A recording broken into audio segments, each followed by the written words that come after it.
नमस्कार दोस्तों, मैं सुरेंद्र स्वागत करता हूं अपने YouTube चैनल सुरेंद्र मैथ्स पर।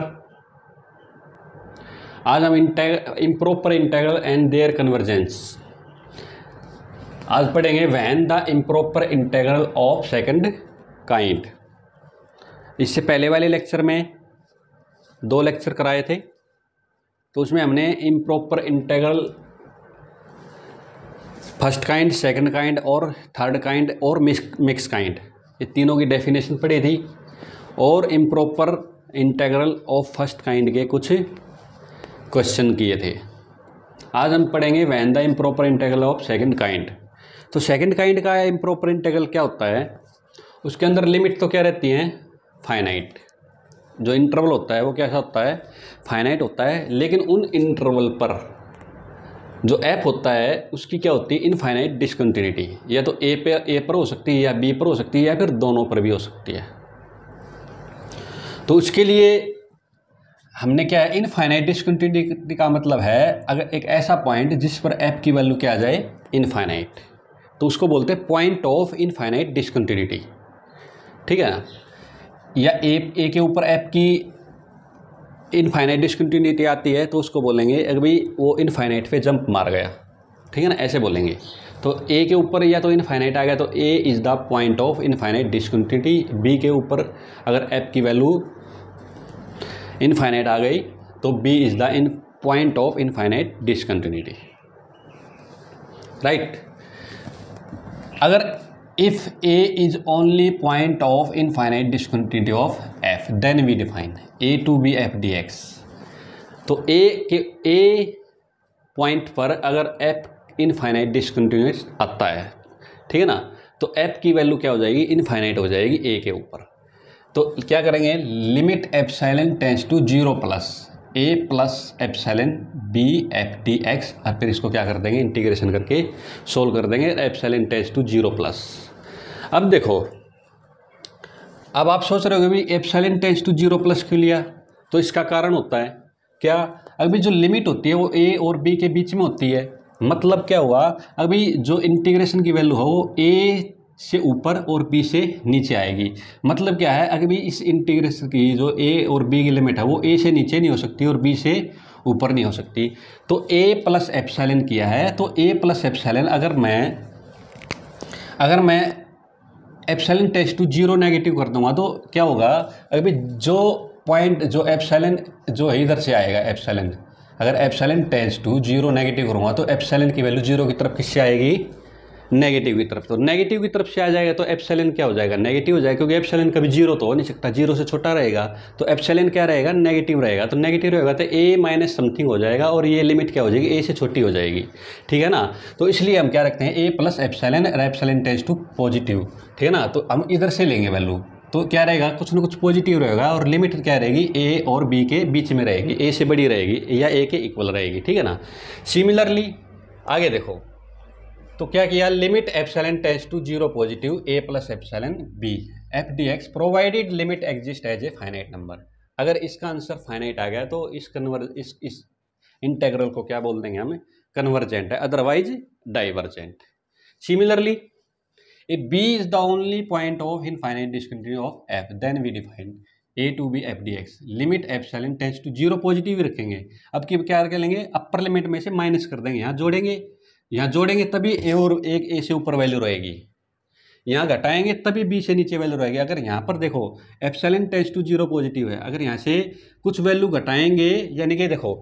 एप्सिलॉन टेंड्स टू 0 पॉजिटिव, यानी कि यहाँ वैल्यू कुछ ना कुछ पॉजिटिव रहेगी तभी तो a और b के बीच में वैल्यू रहेगी। अगर यहाँ पे एप्सिलॉन टेंड्स टू अगर नेगेटिव कर दिया तो एप्सिलॉन की वैल्यू क्या रहेगी, नेगेटिव रहेगी, क्योंकि 0 तो हो नहीं सकती, क्योंकि एप्सिलॉन टेंड्स टू 0 नेगेटिव है, तो एप्सिलॉन कभी 0 तो हो नहीं सकता, तो एप्सिलॉन की वैल्यू नेगेटिव रहेगी। यहाँ पे अगर नेगेटिव वैल्यू रहेगी तो नेगेटिव पॉजिटिव हो जाएगा और वैल्यू क्या हो जाएगी, बी से ऊपर हो जाएगी। तो इसलिए बी से नीचे रखने के लिए और ए से ऊपर रखने के लिए ये सिस्टम बनाया गया है, ठीक है ना। और ये एप्सिलॉन टेंड्स टू 0 पॉजिटिव इसलिए लिया गया है ताकि वैल्यू ए और बी के बीच में रहे, क्योंकि लिमिट जो होती है वो ए और बी के बीच के अंदर होती है, ठीक है ना। आई होप आपको ये कंसेप्ट समझ में आ गया होगा, ठीक है। नेक्स्ट क्या होता है कभी कभी भाई ए और बी दोनों के ऊपर क्या होता है, point of discontinuity, infinite discontinuity नहीं आता, किसी बीच के पॉइंट पर आ जाता है। If F becomes infinite at some point C only with A greater than C less than B, यानी कि बीच में कोई पॉइंट है जिस पर सी पॉइंट है कोई जिस पर एफ की क्या आ जाती है, इनफाइनाइट डिसकंटिन्यूटी, तो सी क्या हो जाता है, पॉइंट ऑफ इनफाइनाइट डिसकंटिन्यूटी। तो उसके लिए क्या करेंगे, A to B F D X, तो उस सी पॉइंट को ही हम यहाँ पे डिफाइन कर देंगे, ठीक है ना। सी पॉइंट यहाँ पर ले लेंगे, यानी कि इंटीग्रेशन ए टू सी और सी टू बी कर लेंगे यहाँ पे, क्योंकि अपर लिमिट है तो यहाँ पे epsilon 1 tends to 0 positive, C minus epsilon 1, और क्योंकि यहाँ पे एप्सिलॉन सी क्या है, लोअर लिमिट है, तो यहाँ पे C plus epsilon 2 B F D X. ये मैंने एप्सिलॉन टेंड्स टू 0 पॉजिटिव यहाँ घटाने का और जोड़ने का कंसेप्ट आपको बता दिया है, ठीक है ना। ये इसलिए किया गया है, अपर लिमिट में से हम इसे घटाएंगे और लोअर लिमिट में हम इसे एप्सिलॉन जोड़ेंगे, और एप्सिलॉन टेंड्स टू 0 पॉजिटिव रहेगी, क्योंकि ए लिमिट हमें क्या रखनी है, ए और बी के बीच में। अगर एप्सिलॉन टेंड्स टू 0 नेगेटिव ले लिया तो वैल्यू क्या हो जाएगी, ए से नीचे चली जाएगी और ऊपर क्या हो जाएगी, बी से ऊपर चली जाएगी, ठीक है ना। तो आई होप आपको ये सारा कंसेप्ट समझ में आ गया होगा, ठीक है ना। अब इससे रिलेटेड कुछ 4-5 क्वेश्चन करेंगे, आपको बिल्कुल क्लियर हो जाएगा अगर भाई improper integral of second kind के क्वेश्चन कैसे सोल्व किए जाते हैं। एक बात और बता देता हूँ आपको, अगर आपको सेकंड काइंड, फर्स्ट काइंड और मिक्स काइंड अगर इनकी डेफिनेशन क्लियर नहीं होगी, अगर आप क्वेश्चन को ये नहीं देख सकते अगर भाई वो फर्स्ट काइंड का है सेकंड काइंड का, तो आपसे क्वेश्चन बिल्कुल भी सोल्व नहीं होगा, क्योंकि सबके तरीके अलग अलग हैं, ठीक है ना। फर्स्ट काइंड का अलग तरीका है, सेकंड काइंड का अलग तरीका है, तो आपको क्वेश्चन की स्टेटमेंट देखते ही ये पता होना चाहिए कि भाई वो फर्स्ट काइंड का है या सेकंड काइंड का, तभी आप क्वेश्चन को सोल्व कर पाओगे। ये डेफिनेशन बहुत ही इंपॉर्टेंट है अगर आप क्वेश्चन निकालना चाहते हो तो, ठीक है ना। अब मैं 2-4 क्वेश्चन करके दिखाऊंगा आपको, जिससे आपको बिल्कुल क्लियर हो जाएगा सेकंड काइंड के क्वेश्चन किस टाइप के होते हैं और कैसे सोल्व होते हैं, ठीक है। करेंगे students, when the improper integral of second kind, तो आपको देखते ही पहचान में आना चाहिए कि देखो इसकी लिमिट तो क्या है, जो इंटरवल है वो फाइनाइट है, और 0 पर क्या हो रहा है, ये इनफाइनाइट हो रहा है, 1/0 इन्फिनिटी। इसका मतलब क्या लिखेंगे, सॉल्यूशन क्या लिखेंगे, 0 is the only point of infinite discontinuity, so integral क्या है ये, 0 to 1 dx upon x square is of second kind, ठीक है। तो अब क्या करेंगे, देखो limit epsilon tends to 0 positive, और यहाँ से क्या हो जाएगा, 0 प्लस एप्सिलॉन ही हो जाएगा, ठीक है ना, 0 प्लस एप्सिलॉन, और ऊपर क्या हो गया 1, और 1/x² dx। अब इसका इंटीग्रेशन कर दो, limit epsilon tends to 0 positive करो, क्या आ जाएगा, इधर कर लेते हैं इसको सोल्व, x माइनस, ठीक है ना, इसका इंटीग्रेशन करते हैं तो क्या हो जाएगा, x इनवर्स अपॉन -1, और लिमिट हो गई यहाँ से एप्सिलॉन और 1, ठीक है ना। तो यहाँ से क्या हो गया मेरे पास, x -1 अपॉन -1, और लिमिट क्या हो गई एप्सिलॉन टू 1, तो limit epsilon tends to 0 positive, ये हो गया 1 - 1/x, और लिमिट होगी epsilon to 1, limit epsilon tends to 0 positive -1/1, -1/1, ठीक है ना, और प्लस में क्या हो गया 1/एप्सिलॉन, एप्सिलॉन टेंड्स टू 0, तो क्या आ गया ये -1 प्लस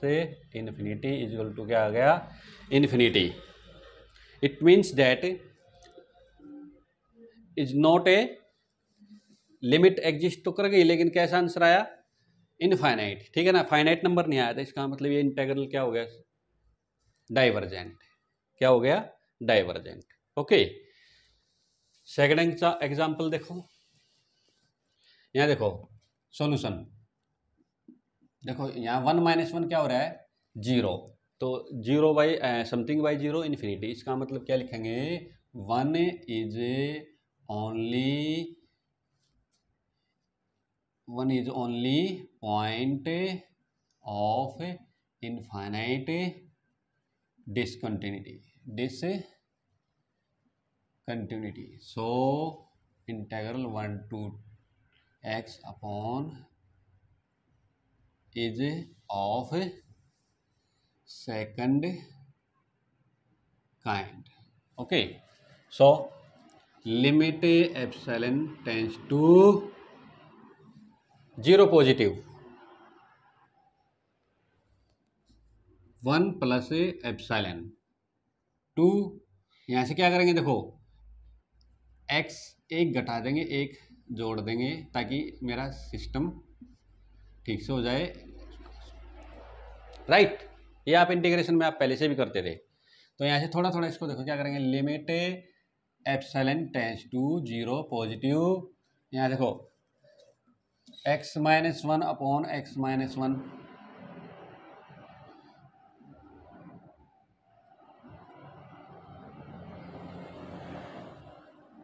dx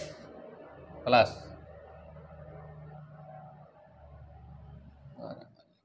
और यहाँ से हो गया 1 upon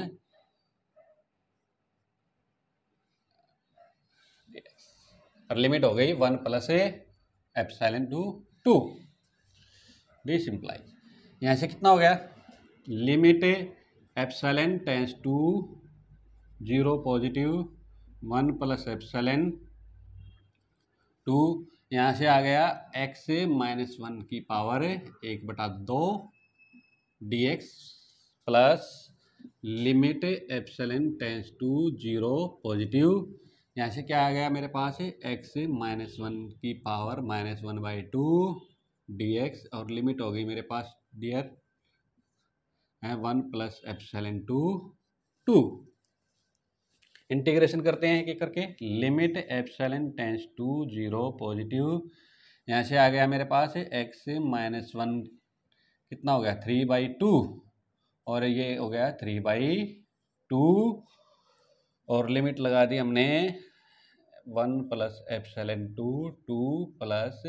limit epsilon tends to 0 positive, यहाँ से कितना हो गया x-1 की पावर 1/2 अपॉन 1/2, लिमिट लगा दी हमने 1 प्लस एप्सिलॉन टू 2, राइट। अब यहाँ से देखो लिमिट लगा दो, limit epsilon tends to 0 positive 2 - 1 1 की पावर 3/2 1 और ये 3/2 पलट के क्या हो गया ऊपर 2/3 2/3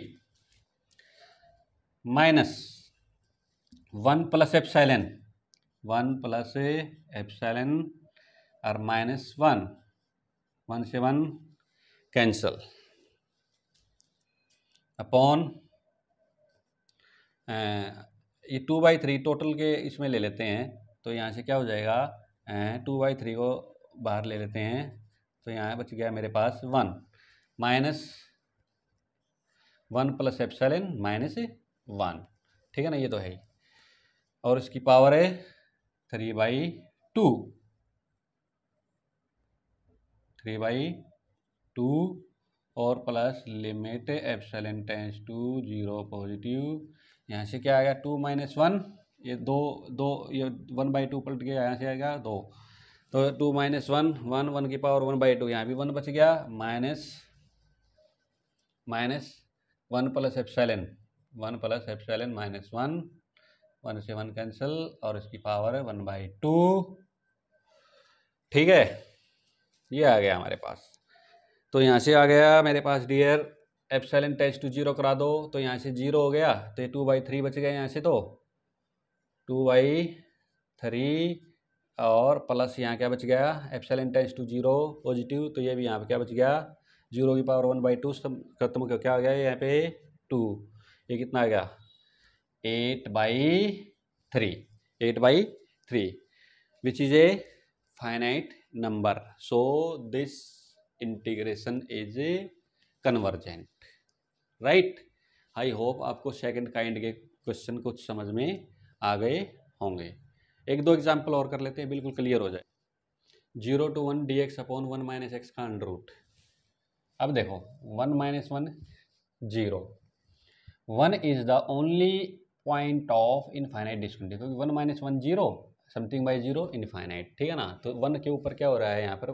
फंक्शन क्या आ रहा है, इनफाइनाइट आ रहा है। तो 1 is the only point of infinite discontinuity, so integral is of second kind. तो यहाँ से क्या करेंगे, लिमिट, अब की बार अपर लिमिट है, तो limit epsilon tends to 0 positive 1 minus में एप्सिलॉन 0, और यहाँ से 1 माइनस एक्स की पावर 1/2 है, तो ये ऊपर जाए क्या हो जाएगी, नेगेटिव हो जाएगी, dx। इंटीग्रेशन कर दो, limit epsilon tends to 0 positive, तो ये आ गया 1 माइनस एक्स, कितना हो गया ये 1/2, और ये नीचे हो गया -1/2, और x का कोएफिशिएंट क्या आ गया -2, ठीक है ना। लिमिट लगा दी 0 to 1 माइनस एप्सिलॉन, ऊपर जाए क्या हो गया ये -2, और limit epsilon tends to 0 positive, तो यहाँ से लिमिट पुट करो 1 minus 1 plus epsilon, minus minus plus हो गया, तो 1 से 1 कैंसिल हो गया, तो एप्सिलॉन की पावर कितनी हो गई 1/2, राइट। और क्योंकि यहाँ माइनस है, ठीक है ना, कोई नहीं, माइनस 0, ठीक है ना, ये तो हमने बार ले ही लिया, तो यहाँ क्या बच गया -1, ठीक है। तो ये एप्सिलॉन टेंड्स टू 0 करा दो, तो क्या हो गया -2 और -1, यानी क्या हो गया ये limit epsilon tends to 0 positive -2, epsilon tends to 0 0 -1, क्या आ गया ये 2 आ गया। 2 is the finite number, so finite number आ गया, तो इसका मतलब this integral is convergent, right, okay. Second example देखो, सेकंड एग्जांपल में 9π/2 क्या है, साइन 90 क्या होता है 1, 1 माइनस 1 0, इसका मतलब π/2 इज द क्या है, पॉइंट ऑफ डिसकंटिन्यूटी है। लेकिन मुझे क्या है, अब यहाँ पर क्या है, ये साइन कॉस को चेंज करना पड़ेगा, तो यहाँ पे क्या करेंगे, सबसे पहले हम थोड़ा इसको चेंज कर लेते हैं, ठीक है ना, क्योंकि आएगी इसमें अपर लिमिट ही इसका पॉइंट ऑफ इनफाइनाइट डिसकंटिन्यूटी बनेगा, देखना। तो साइन एक्स को क्या पुट कर देते हैं यहाँ पर टी, ठीक है ना, तो cos x dx equal to क्या हो गया dt। अब देखो साइन 90, अगर x क्या है 90 है, तो t क्या हो जाएगा यहाँ पर 1, x अगर 90 है तो t क्या हो जाएगा 1 हो जाएगा, यानी कि साइन अगर, ठीक है ना, x की जगह साइन 90 पुट करते हैं तो t क्या हो जाएगा 1 हो जाएगा, और x अगर 0 है तो साइन 0 क्या हो जाएगा 0 हो जाएगा। तो यहाँ से क्या हो जाएगा, लिमिट पुट होगी 0 to 1, ठीक है ना, cos x dx की जगह क्या हो जाएगा dt अपॉन 1 माइनस t का अंडर रूट। अब ये पहले वाला क्वेश्चन बन गया, जस्ट पहले वाला क्वेश्चन बन गया, इसका आंसर भी 2 ही आएगा, ठीक है ना, बिल्कुल एज इट इज क्वेश्चन है, आप देख सकते हो, सिर्फ dx 1, बाकी सेम लिमिट है, ठीक है ना, सेम प्रूफ चलेगा, बिल्कुल सेम करके दिखा देता हूँ। तो यहाँ क्या आ जाएगा, 1 इज ओनली इनफाइनाइट डिसकंटिन्यूटी, ठीक है ना, only point of infinite discontinuity, so this integral is of second kind. तो यहाँ पर क्या करेंगे 0 to 1 प्लस 1 माइनस एप्सिलॉन और 1 माइनस टी 1/2 dt, यहाँ पर कर दो इंटीग्रेशन कर दो 1 माइनस टी, लिमिट यहाँ पे लिमिट लिखो, limit epsilon tends to 0 positive, ठीक है ना, epsilon tends to 0 positive, integration कर दो, क्या गया 1 माइनस टी, यहाँ पे नेगेटिव पावर बनेगी 1/2 की पावर क्या बनेगी नेगेटिव, तो यहाँ से हो गया 1/2, और पलट के क्या हो गया 2 ऊपर चला गया, और नीचे क्या आ गया -1 टी का कोएफिशिएंट, तो क्या आ गया यहाँ से लिमिट लगा दो, यहाँ से 0 to 1 माइनस एप्सिलॉन, तो 1 माइनस एप्सिलॉन यहाँ क्या बच गया 2, क्या आ गया यहाँ से ये -2 बाहर ले लिया, तो यहाँ से एप्सिलॉन की पावर है 1/2, और यहाँ से क्या बच गया 0, तो ये हो गया -1, ठीक है ना, यहाँ से epsilon tends to zero positive, epsilon tends to zero हो जाएगा तो माइनस कितना आ गया 2, 2 is also a finite number, so integral is convergent. ठीक है ना, सेम क्वेश्चन है, दोनों एक ही बात है। ठीक है ना, इसलिए इकट्ठे करा दिए मैंने। ठीक है, आई होप आपको ये क्वेश्चन समझ में आ गए। एक दो क्वेश्चन और करते हैं। देखो नेक्स्ट एग्जाम्पल देखो students, 0 to 1 dx x square minus 3x plus 2, इसके रूट बना लिए मैंने x माइनस 1 x माइनस 2। ठीक है ना, तो यहाँ से मैंने माइनस कॉमन ले लिया, यहाँ से माइनस 1 कॉमन लिया, तो माइनस माइनस क्या हो गया, प्लस हो गया। ठीक है ना, कोई फर्क नहीं पड़ा। ठीक है ना, ऐसा मैंने इसलिए किया क्योंकि लोग, ठीक है ना, लोग के अंदर क्या होता है, माइनस की वैल्यू अंदर ना बने, क्योंकि लोग माइनस के ऊपर डिफाइन नहीं होता। ठीक है ना, इस ऐसा मैंने इसलिए किया। तो यहाँ से लिमिट अब यहाँ पे 1 क्या है, 1 क्या होगा, 1 के ऊपर क्या हो रहा है, 0 हो रहा है नीचे, तो इसका मतलब ये क्या हुआ, something by 0 infinite. So 1 is the only point of infinite discontinuity, so integral is of second kind. तो यहाँ से देखो limit epsilon tends to 0, 0 to 1 minus epsilon dx 1 minus x 2 minus x. यहाँ से पार्शियल फ्रैक्शन के द्वारा हमने क्या कर लिया, limit epsilon tends to 0 positive, ये दो फैक्टर हो तो एक माइनस का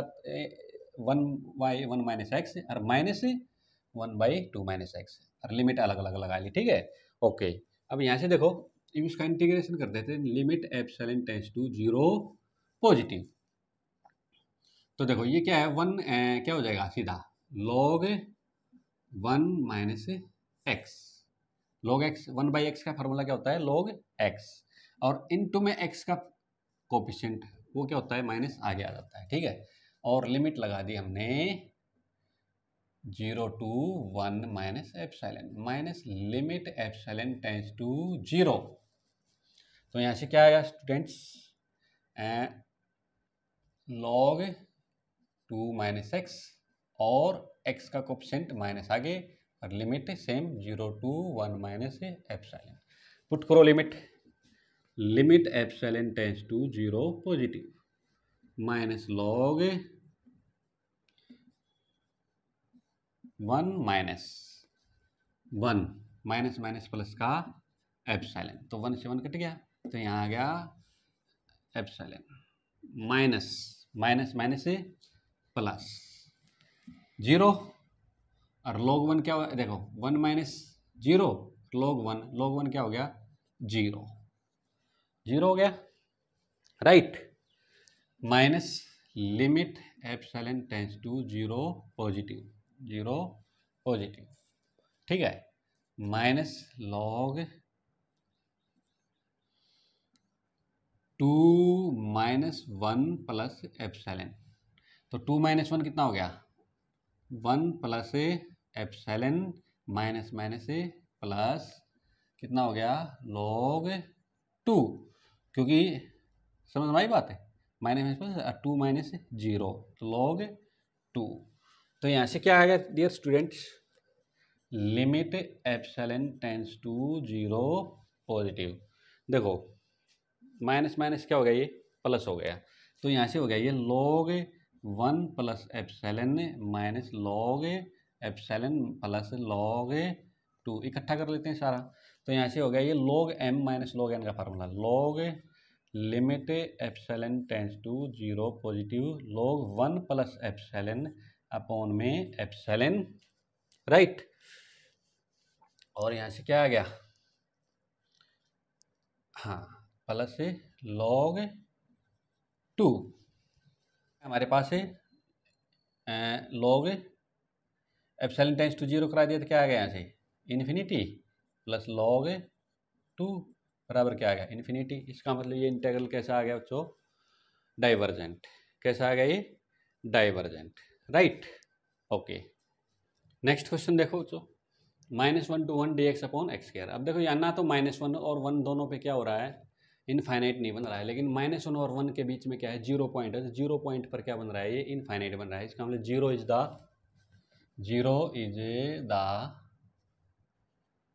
only point of discontinuity, okay. तो इसका मतलब इसको तोड़ लेंगे कैसे, -1 to 0 dx upon x square plus 0 to 1 d x upon x square. अब देखो limit zero tends epsilon tends to zero positive -1 to epsilon, zero plus epsilon d x, इसको ऊपर ले जाते हैं x square d x, x की power -2, zero plus epsilon, तो ऊपर क्या आएगा, जीरो माइनस एप्सिलॉन आएगा, माइनस एप्सिलॉन, राइट, और नीचे आएगा जीरो प्लस एप्सिलॉन टू 1। बस अब इंटीग्रेशन कर दो, limit epsilon tends to zero positive, कितना बन गया ये, -1/x, राइट, x की पावर -2 + 1 -1, ये कितना बच गया, -1, तो -1/x, -1/x -1 to plus limit epsilon tends to zero positive -1/x epsilon to 1, limit put कर दो, कितना हो गया ये हो गया माइनस एप्सिलॉन, तो 1/एप्सिलॉन और यहाँ -1 पुट कर दिया तो माइनस का +1, limit epsilon tends to zero positive, यहाँ क्या हो गया 1 minus minus plus plus epsilon, दोनों तरफ लिमिट क्या लगा दो, epsilon tends to zero positive, 1/∞, 1/0 infinity, infinity plus infinity equal to infinity, this integral is divergent, this integral is divergent. एक लास्ट क्वेश्चन देखो students, 0 to 1/e dx upon x log x square, यहाँ देखो zero तो इशारा क्या हो जाएगा, zero, something by zero infinity, zero is the only point of infinite discontinuity, so integral is of second kind. देखो limit zero plus epsilon tends to zero positive, zero plus epsilon 1/e, देखो dx upon x log x power -2, ठीक है, यहाँ से ले लेते हैं, ऐसे लिख लेते हैं इसको, log x का -2 1/x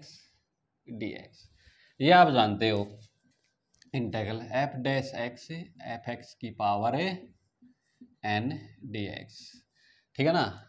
फंक्शन की पावर कुछ हो n और साथ में क्या उसका डेरिवेटिव हो, तो क्या करते हैं f(x) की पावर क्या लेते हैं n+1 upon n+1 plus c, ये तो इनडेफिनेट है, यहाँ पे लिमिट लगा देंगे, क्या हो जाएगा बताओ, तो यहाँ पे log x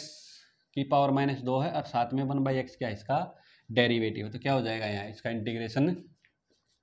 limit epsilon tends to zero positive, ये हो जाएगा log x की पावर -2 + 1 -2 + 1 और लिमिट लगा देंगे यहाँ से एप्सिलॉन टू 1/e, तो यहाँ से क्या बन गया, limit epsilon tends to zero positive, ये हो गया ये देखो, ये नीचे माइनस बन गया और ऊपर क्या बन गई -1 पावर, तो ये बन गई 1/log x, 1/log x और माइनस,